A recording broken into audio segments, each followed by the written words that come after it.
What's going on, everybody? Welcome to the Men's Wellness Collective podcast. I am one of the co-hosts, Jordan Lewis, along with my two good friends and colleagues who I will let them introduce themselves before we hop in. What's going on? I'm Caleb Day, licensed mental health professional in Kansas and Missouri.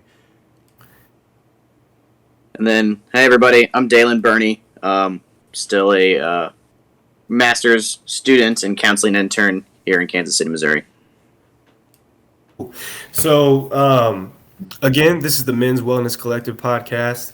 And what we wanted to start off with today was just a little introduction into us and the work that we're doing as mental health professionals in the area, but also talk a little bit about how the Men's Wellness Collective came to be and what our goal is with this project, with this group, as well as the podcast. So maybe Daylen, you can start off with just introducing kind of your background, how you got into the mental health space, and then we can kind of go from there.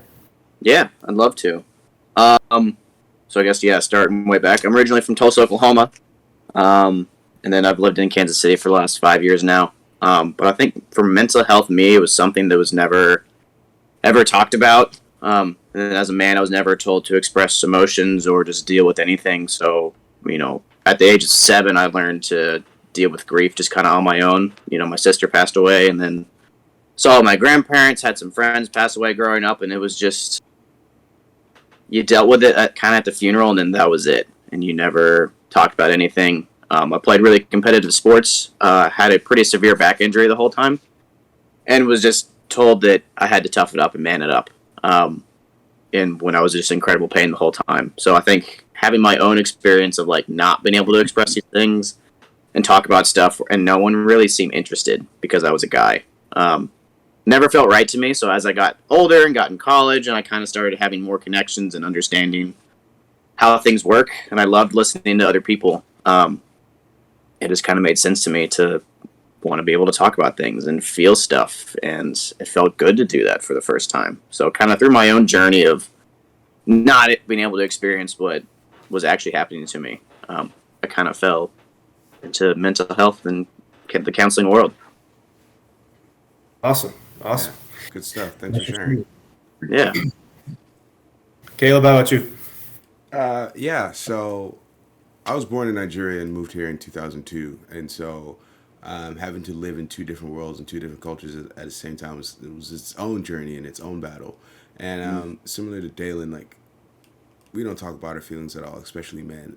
So it was always something that was difficult for me to understand because back in Nigeria, I actually grew up in a house full of women. So emotional expression was something that was always on display and that was always accepted. So when I moved over here with my family, it was just like, why all of a sudden is this something that is no longer tolerated, accepted, or welcomed? And then when I really went through a tough time about my junior year of college, losing my grandmother in the middle of the year, and not being able to go home for a funeral was really, really tough on me. And I was already in psychology at the time. I was pre-law student when I started college, and I probably would have been a great lawyer, but it just wasn't what I was passionate about. So I switched to psychology. I took one psychology course, fell in love, and I switched my major literally the next semester. So about my junior year, I lost my grandma, and I thought about dropping out. I was really going through it. Thankfully, the dean at the time said, "Hey, the school offers free counseling. Get 6 sessions under your belt. If you really feel like after you've worked through this, you still want to drop out, I'll sign the paperwork myself." After those 6 sessions, I've literally been in therapy for 4 years and finished on my undergrad and went straight into my master's program. Took about a year off, went back, finished up the degree, and now here I am. That's awesome. I'm curious, just real quick. So you had an experience with therapy actually before you became a therapist. Daylen, was that the same for you? Were you ever in therapy before you actually got into space? I went through a grief camp when I was a little kid, and liked it a lot. And then actually I tried counseling in college, kind of like Caleb. Was going through a breakup and I wasn't handling it well, so it was the free thing on campus. I tried it, and it did not go well. and I never went back after the first session. So, Gotcha. kind of. Yeah, yeah. Yeah, I was interested in that. It kind of ties in with a little bit of my story. So, I always grew up as a kid that asked why a lot. So I feel like in some ways I had a wiring for this kind of work because I was always asking why, but about external things. Like never really turned it inside and was like, why do I feel this? Why do I act this way? It wasn't until actually my sophomore year in college. I have two younger siblings, a brother and a sister, and my brother was going through his own kind of mental health challenges at the time with anxiety primarily and panic attacks. And I remember the first session, his therapist wanted to bring the entire family in to talk a little bit about, how we support him and just what the dynamics were. And it was in that experience where I was like, whoa, this lady knows what she's doing. It was just really cool to see him get the support that he needed. And I left that session that day and was like, this is what I'm going to do. Change my major. I was in business at the time, changed to psychology major, and the rest is history. Went straight to my master's program and got my degree from UMKC in counseling. And I've been in this work ever since. And I think it was that experience of seeing someone I really cared about getting the help that they needed that kind of propelled me into this. But I didn't get my own therapy until well into my master's program. So I was just curious, as to how we all each kind of got into the therapy realm and our personal experiences with therapy, because as you both said, as men, we face a number of different challenges in the world, whether it be, as a man who's immigrating to another country, whether it be as a man who's playing sports and has these losses going on around him, loved ones, a sister, a grandmother. And some of my experiences are similar, pushing down my emotions and not really having a good model for what healthy emotional expression looks like, because the men in my life didn't have good models and so on and so forth. So I thought it'd be cool maybe to talk a little bit about what we see are the biggest issues facing men today, and kind of tie that into, as a collective, as the Men's Wellness Collective and the podcast, what we're trying to accomplish through the work that we're doing. Maybe Caleb, you can start us off with that one. Yeah. One of the biggest things I think that I've noticed in the work over the last, I did a 16-month internship and then I've been practicing since May, so 22 months, is just the barrier to entry for mental health, specifically for men. There's this rhetoric that if you're a man, you just gotta man up. You just gotta muscle through. Life's hard. No one cares. Just man up. And that actually ends up creating not just stigma, but actual psychosis around some of our emotions. So if you feel sad, you feel depressed, if you feel jealousy even, some of those emotions are labeled as quote unquote female traits. And so the fact that you even begin to feel those things, even though these are regular human emotions, you then begin to question, well, what's wrong with me? What's wrong with me? And then when you get to the point where you think about getting help, at least as a person who gets labeled as African American, but like the way I identify myself as a Nigerian American. So as an immigrant and as a black man visually, like it's like we don't do that. We don't go to therapy. We go to church, or we keep it in the family, or that's for crazy people. So one of the biggest things that I've, even some of the resistance I felt when I was deciding to switch from law to counseling was, A, how are you going to make any money, doing that? B, do you want to work with crazy people all the time? C, like, what does that even look like? What does that even look like? So the barrier to entry for men, I think for so long, because there's such a stigma around what it means to be a man and how we handle issues, is one of the biggest issues facing men who just need a little extra help. Yeah, for sure. I would agree with that, and I think to build on that, we always talk about like emotional expression.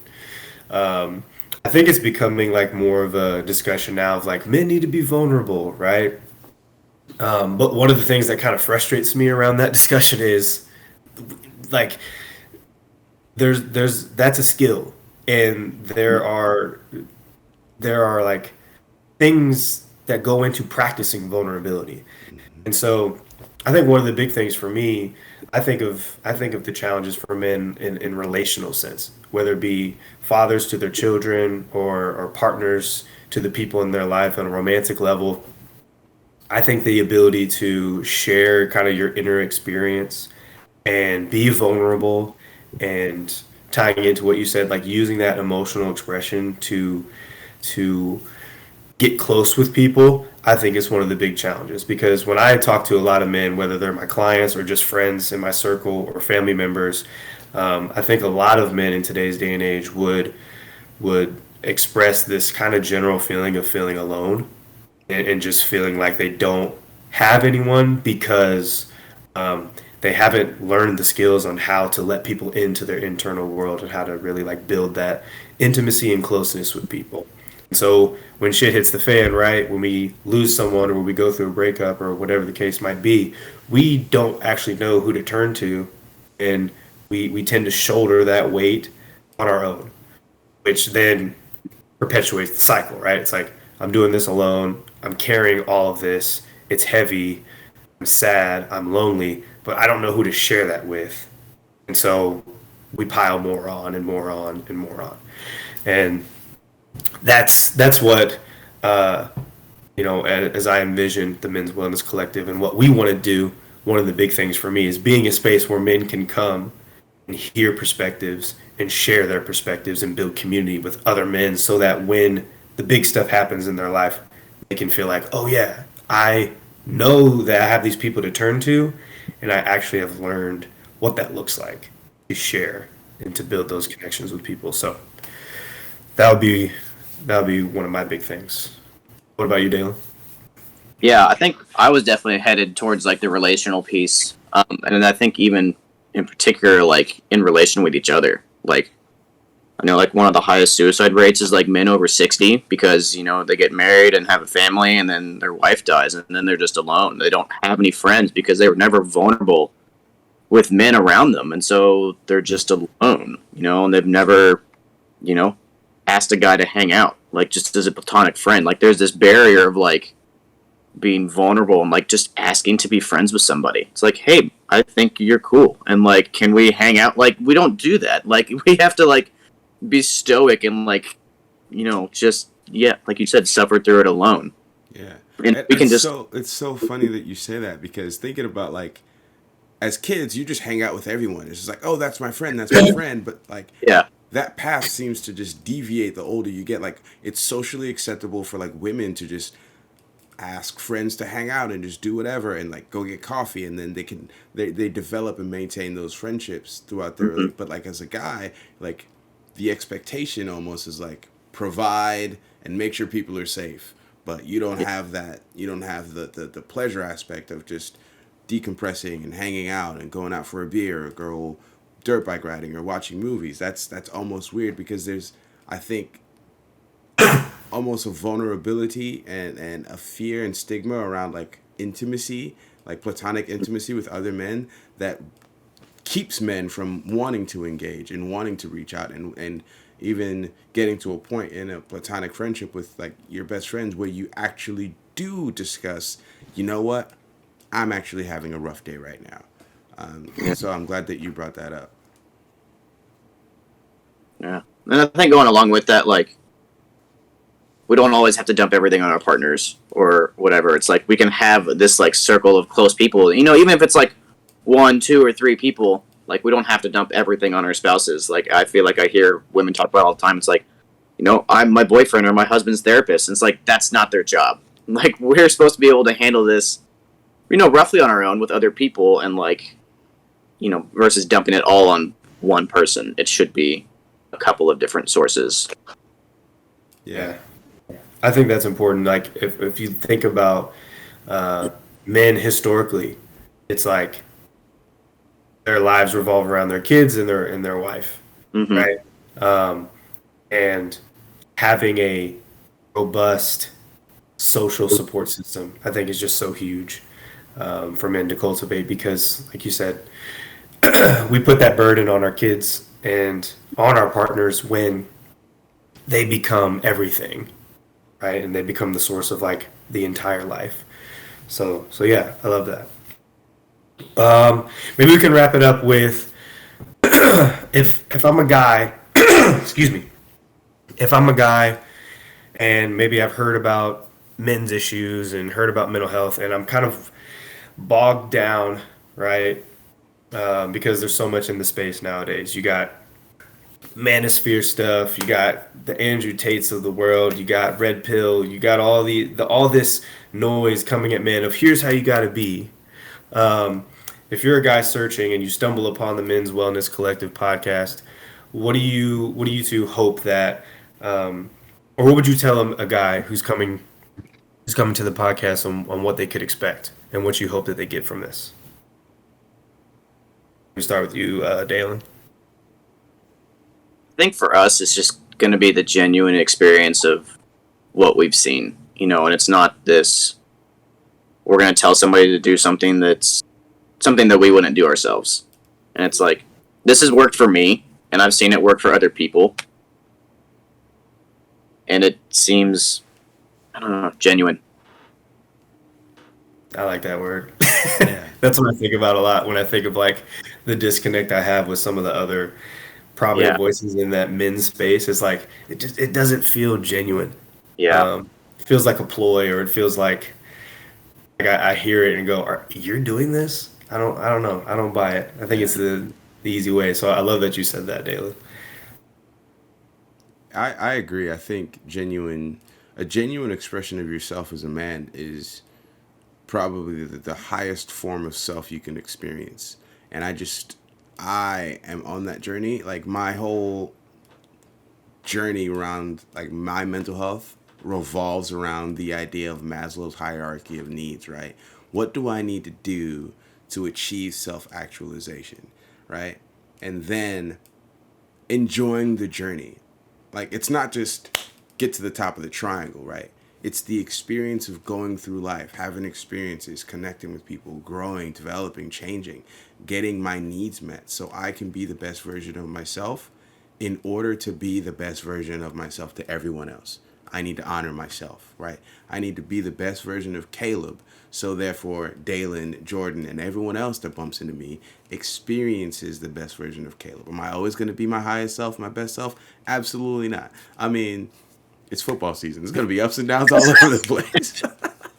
But knowing who I am, being true to myself, acknowledging my strengths, my weaknesses, asking for help when I need it, those are the things that I have learned that I feel like make me open to experiencing the growth that is necessary to achieve self-actualization. And I hope that as people hear this, they hear an alternative to the Andrew Tates, to the other people, the manosphere, the red pill, the blue pill, all of that. You don't have to capitulate to being someone else's idea of what it means to be a man. You yourself can ask yourself the question, who do I want to be, right? We're all the main character in our own story. So at the end of it all, what kind of man do you want to be in your own story? Ask yourself that. And I hope that we can connect and be a part of you helping answering that question for yourself. It's fire. Yeah. Beautiful. I couldn't say better. Love that. I think the only part of that I would add, and the part that really can sometimes gets my blood boiling about the big voices out in social media and the podcast space, or just in general, when we talk about men's issues, is we are three individuals who are open to sharing our unique perspectives, but also are qualified to talk about these things because we have the credentials and the education behind it. Yeah. So I just want to throw that out there, not as a way to like toot our own horns or anything, but like we're not only are we doing the work individually, but having the knowledge and the continued learning of psychologically what's really going on, and what are actual tools that men can use. I just think that there's not enough of those voices being kind of pushed up to the top and to the surface, and so you just get people with no background in this stuff talking about topics that they're really not qualified, in my opinion, to talk on. True. And I'm confident in all of our ability based on our education and based on conversations we've had individually. I'm confident in our ability to talk on these things from a really sound place. So I think someone listening to this, you're going to get that too. You're going to get that credibility from us because we've done the work and we've taken the courses, right? And we're continuing to learn about all this stuff.